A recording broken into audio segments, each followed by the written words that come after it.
called me weird and a fag. I feel weirder and weirder. It's not my fault you don't like girls. I don't like women. Since season 4, many suspected Will's preferences, but honestly, we missed it, as the signs were there since season 1. It was very obvious that he didn't like girls, and the most surprising thing is that Jonathan and Joyce already knew it before anyone else. I decided to watch all of Stranger Things to find the clues they left us about Will's preferences before he revealed them himself. Get ready, because this video is going to get, well, the first clue they gave us about Will's preferences can be found right in the first episode of season 1.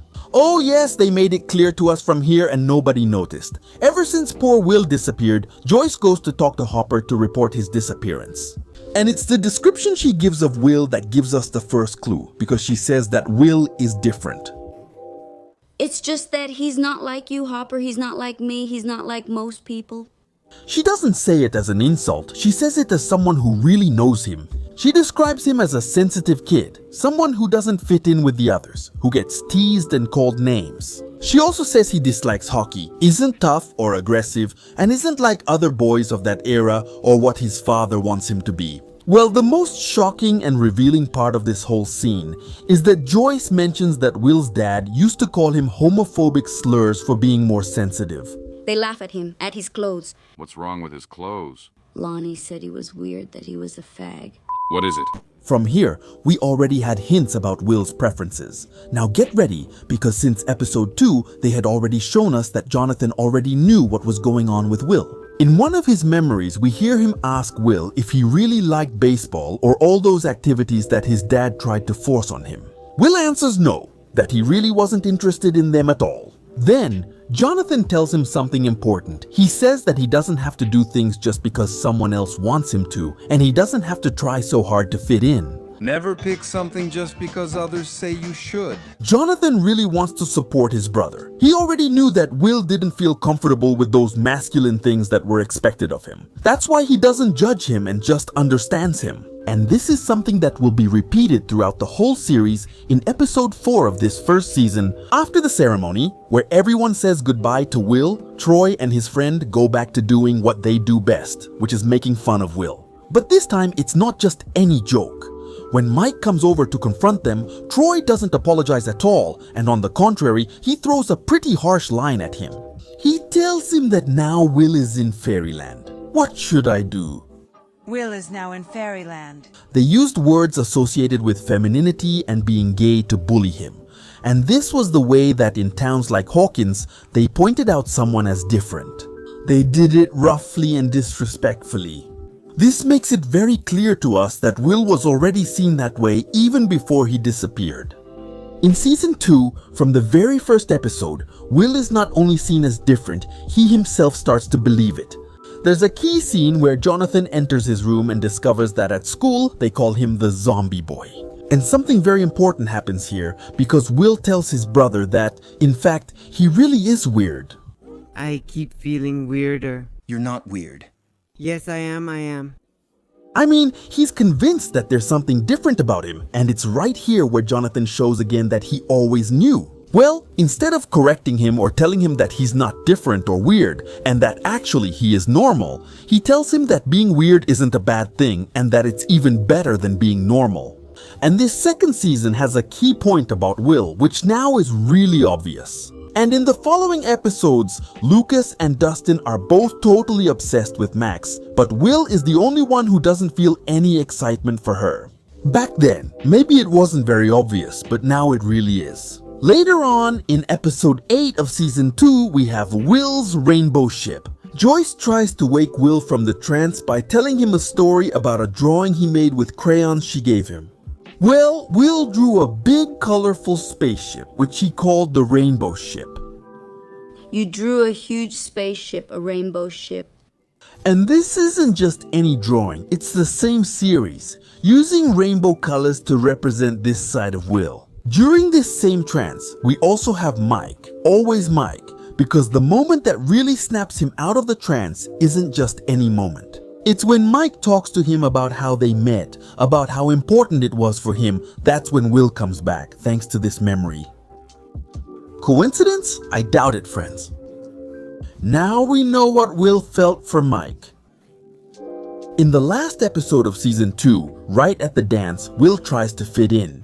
He dances with a girl but seems uncomfortable, as if he's only doing it because he has to.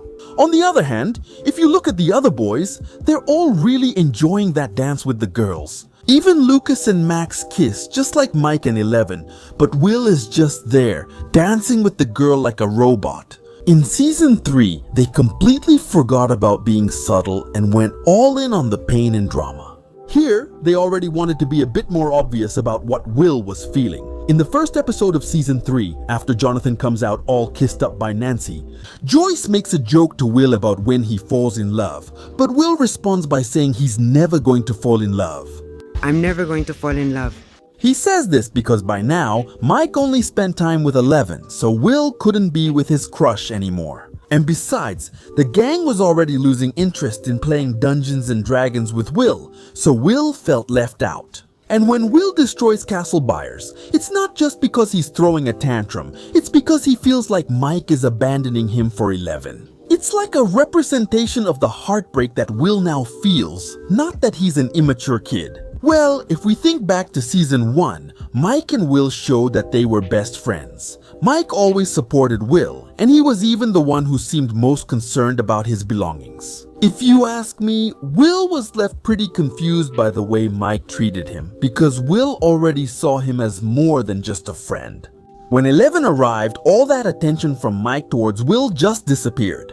And by episode 3 of the 3rd season, Mike says the phrase that's going to completely break Will's heart. After Will gets upset because his friends pay more attention to their girlfriends, he runs out and Mike goes after him, and in his anger, Mike yells at him that it's not his fault he doesn't like girls. Not my fault you don't like girls. After that argument, Will starts to accept that Mike doesn't love him the way he thinks and that the chance to be with him doesn't exist. With this, they let us understand that possibly the characters in the series did have their suspicions about what was going on with Will.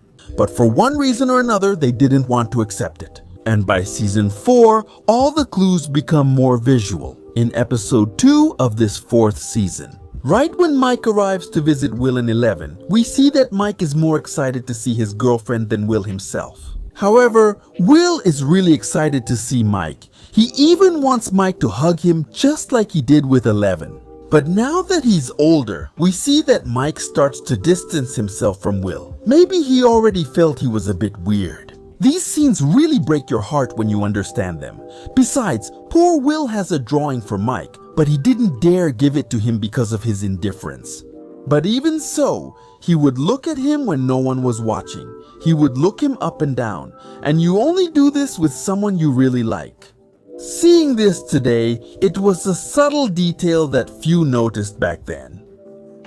Poor Will, even Dr. Simi still hugs you, but now the toughest tests begin. When Jonathan takes us to the skating rink, we see how all of Mike's attention goes to Eleven. Jonathan notices this and tries to cheer Will up, but he just looks at him with sadness and resignation from afar. Will really felt left out, even by Mike. Later on, Will gathers courage. In an argument with Mike, Will says he wrote more to Eleven than to him and feels like a bad third wheel between them. What about us? What? He has a book of your letters. She's my girlfriend, Will. And us? Ouch, that hurt. Obviously, at this point, Will was completely devastated because he had to realize in the worst possible way that his love wasn't reciprocated. But Jonathan already knew this. He already knew that Will was in love with Mike because through these scenes they showed us that he completely understood this whole dynamic. He tried to cheer Will up, wanting to separate him from Mike and Eleven to protect him, and glanced at him subtly like a worried brother. In episode 5 of season 4, the topic of fearing to tell the truth arises. Well, Will, during a conversation with Mike, subtly tells him that telling the truth isn't that easy. You don't know how others will react or if they'll like it.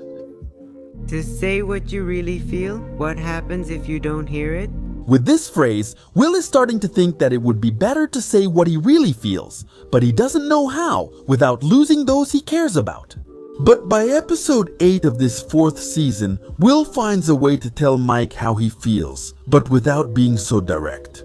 Right when they're inside the van and Will decides to give his drawing to Mike, he talks about 11, but he cries because what he's telling him is what he really feels. Of course she'll need you. She'll always need you. These past months, she's been pretty lost without you. When you're different, you feel like you're a mistake, but with you, she never feels like a mistake. Even in the drawing, we see Mike with a heart-shaped shield, and honestly guys, this was the moment when Will accepted that Mike would never love him. Throughout this whole conversation, Jonathan realized that his brother was really suffering because of Mike.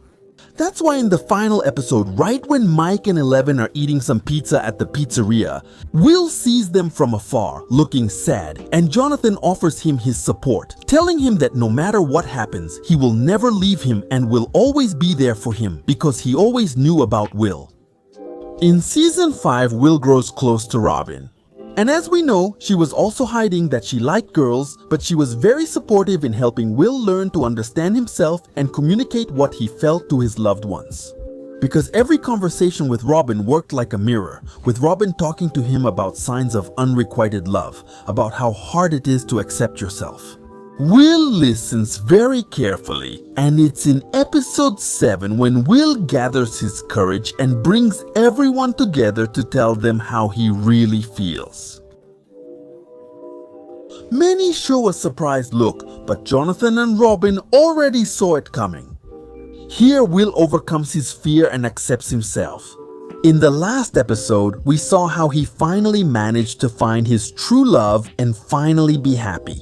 And there you have it, friends. Stranger Things never hid who Will Byers was. The ending doesn't reveal anything new. It just confirms what the show has been telling us from the beginning. Tell me, what did you think about Will Byers' story? And if you noticed it from the beginning, we'll be reading your comments.